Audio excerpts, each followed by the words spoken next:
एक मीटिंग हुई और फेंसी बाज़ार की सारी समस्याएं खत्म हो गई। अलबत्ता यह बात और है कि लुकमान हकीम के फार्मूले से फेंसी बाज़ार की सारी समस्याएं खत्म हुई है। लुकमान हकीम का फार्मूला है, न रहेगा बांस न बजेगी बांसुरी। जैसा कि आप सभी जानते हैं कि लुकमान हकीम एक हकीम हुआ करते थे जिनके पास एक व्यक्ति नाक के दर्द को लेकर पहुंचा। लुकमान हकीम ने उससे कहा कि दर्द का संबंध किससे है? व्यक्ति ने कहा नाक से है। जैसे ही उसने कहा कि नाक से तुम्हारे दर्द का संबंध है, न रहेगा नाक और न होगा दर्द, यानी कि न रहेगा बांस न बजेगी बांसुरी, कहते हुए लुकमान हकीम ने उसके नाक को काट दिया। ठीक ऐसी ही कामरूप चैम्बर की एक मीटिंग में, जहां पर मंत्री अशोक सिंघल भी उपस्थित थे, ऐसा ही एक फार्मूला तय हुआ और कहा गया कि फेंसी बाजार से अगर समस्याओं को खत्म करना है तो यहाँ से बाजार को बाहर ले जाना पड़ेगा, यहाँ गाड़ियों के रजिस्ट्रेशन को आसाम में बंद कर देना पड़ेगा, न गाड़ियाँ आएंगी न ट्रैफिक जाम होगा।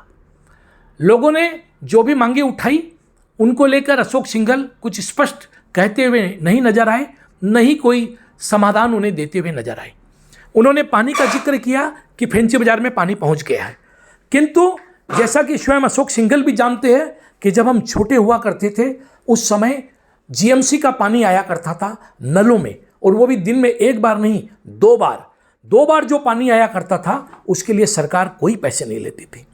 इतना टैक्स जनता भरती है, उसके बाद भी जायका की स्कीम के तहत आप पानी दे रहे हैं और उस पानी पर भी आप टैक्स लगा रहे हैं, तो फिर सरकार का काम क्या है, यह सोचने की बात है।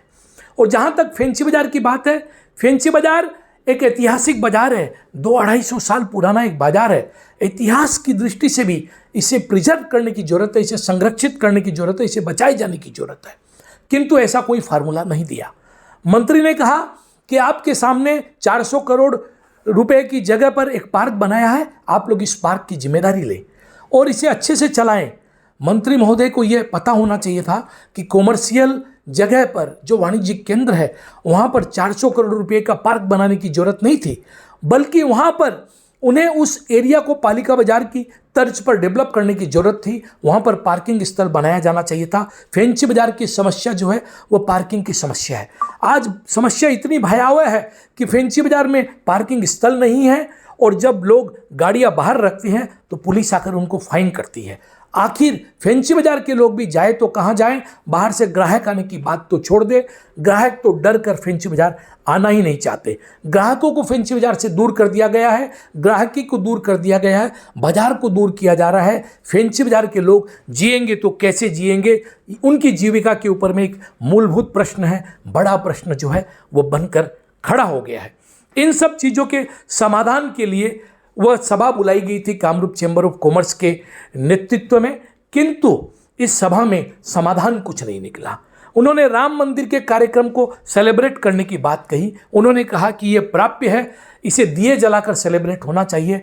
राम का उत्सव तो हर दिन जो है असम के लोगों, भारत के लोगों और हिंदी भाषियों में सेलिब्रेट होता है। राम के बिना तो हमारी कल्पना ही नहीं होती। इसके लिए सरकार को कहने की भी जरूरत नहीं है, मंत्री को कहने की भी जरूरत नहीं है, ये तो सेलिब्रेशन होगा। किंतु सबसे बड़ी बात है, भूखे पेट भजन होए न गोपाला। जब उनके व्यवसाय पर तलवार लटकी है तो ऐसी परिस्थिति में वो कैसे भजन करेंगे, कैसे पूरे उत्साह के साथ, पूरे उल्लास के साथ जुड़ सकेंगे। हालांकि उसके बाद भी आस्था प्रभावी है, लोग इस पूरे कार्यक्रम से जुड़ रहे हैं। उन्होंने कहा कि सरकार के कार्यकाल के दौरान कोई भी चीज़ पेंडिंग नहीं रहती। यह बात उन्होंने ठीक है, इस सरकार के आने से पहले और इस सरकार के आने के बाद फेंसी बाजार को खत्म करने का जो कार्यक्रम चला है वह शायद पेंडिंग नहीं रहे और यह सरकार जाने तक फेंसी बाजार को खत्म कर कर ही दम लेगी, ऐसा आरोप फेंसी बाजार के लोगों का है। इस मीटिंग से क्या निकला, क्या नतीजा निकला, यह कहना बहुत मुश्किल है, किंतु फेंसी बाजार के हक में इस मीटिंग से कोई नतीजा नहीं निकला। शायद मंत्री भी फेंसी बाजार की समस्याओं को समाधान करने में असमर्थ है। शायद यह सरकार की कोई सोची समझी रणनीति का हिस्सा है जिसका परिणाम फेंसी बाजार के लोगों को भुगतना पड़ रहा है और शायद भुगतना पड़ेगा। अब आवश्यकता है कि फेंसी बाजार के लोग जागृत हो, इसके पहले कि पूरा फेंसी बाजार खत्म हो जाए, यहाँ से व्यवसाय बाहर चला जाए। ऐसे भी आरोप है, ऐसी भी सूचनाएं आती है जो आशंकित करते हैं कि एमजी रोड के जो मकान हैं वो तोड़े जाएंगे, ट्रिम किए जाएंगे सड़कों को चौड़ा करने के लिए। इस बात को लेकर मंत्री ने कोई भी जिक्र नहीं किया, कोई भी आश्वासन नहीं दिया। फैंसी बाजार के अंदर के कई ऐसे मकान हैं, फैंसी बाजार चाराली के एटी रोड के कई ऐसे मकान हैं जिनके ऊपर में गाज गिरने की बात कही जा रही है कि शहरी विकास मंत्रालय ने ऐसी कुछ प्लानिंग ली है जिसके तहत सड़क को चौड़ा करने के लिए इन्हें तोड़ा जाएगा, सौंदर्यीकरण के नाम पर तोड़ा जाएगा, स्मार्ट सिटी के नाम पर तोड़ा जाएगा।